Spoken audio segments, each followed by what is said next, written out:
Bonjour à tous, ici Shang du blog Parentalité Zen. Aujourd'hui, j'aimerais parler des punitions. Donc ce qui est intéressant, c'est de se dire pourquoi on punit. Souvent, en tant que parent, on se dit si je ne le punis pas, il fera encore plus de bêtises.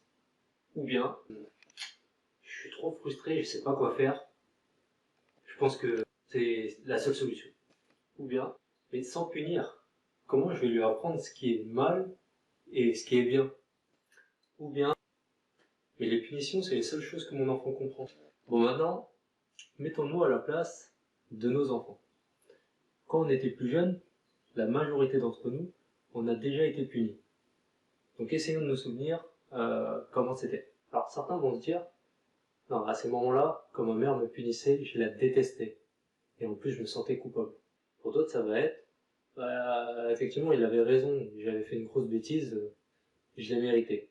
Et pour d'autres, ça peut être aussi, c'est vraiment injuste, la prochaine fois c'est décidé, je me ferai pas attraper.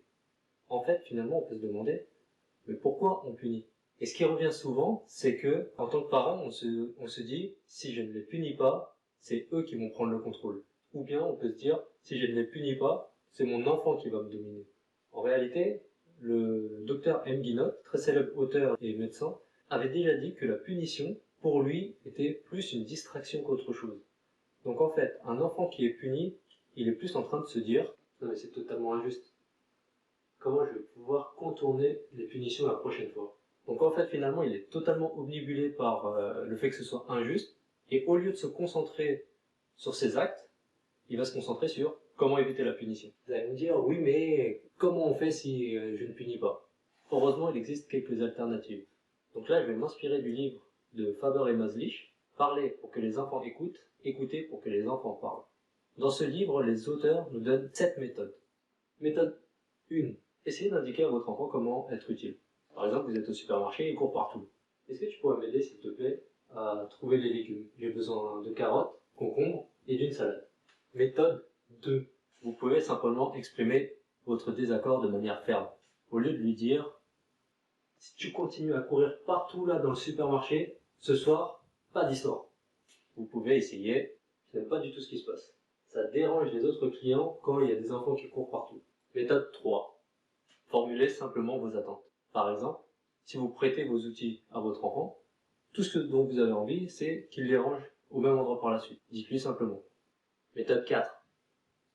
Montrez-lui comment redresser la situation plutôt que de le punir. Exemple, s'il a cassé un pot, que s'est-il passé? Qu'est-ce qu'on pourrait faire? Est-ce que tu voudrais bien nettoyer, s'il te plaît?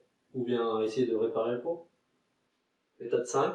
Offrez-lui le choix. Par exemple, un enfant qui est au supermarché, encore une fois, et qui court partout, dites-lui simplement, hop hop hop, pas de course ici. Donc tu peux marcher près du chariot, ou bien tu peux monter à l'intérieur si tu veux. Méthode 6.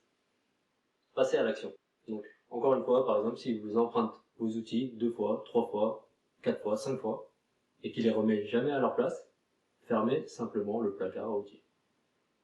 Méthode 7. Vous pouvez lui laisser expérimenter les conséquences de son comportement. Par exemple, s'il laisse toujours traîner son linge sale partout, dites-lui simplement que vous ne laverez que les vêtements qui sont dans le panier à linge. Peut-être que le jour où il aura envie de mettre son super t-shirt ou son jean trop beau qu'il adore, et qui sera juste tout crado par terre, il apprendra. Et la prochaine fois, il mettra simplement son linge dans le panier à linge. Voilà, c'est tout pour aujourd'hui. J'espère que cette vidéo vous a plu et qu'elle vous aura donné un regard différent sur les punitions.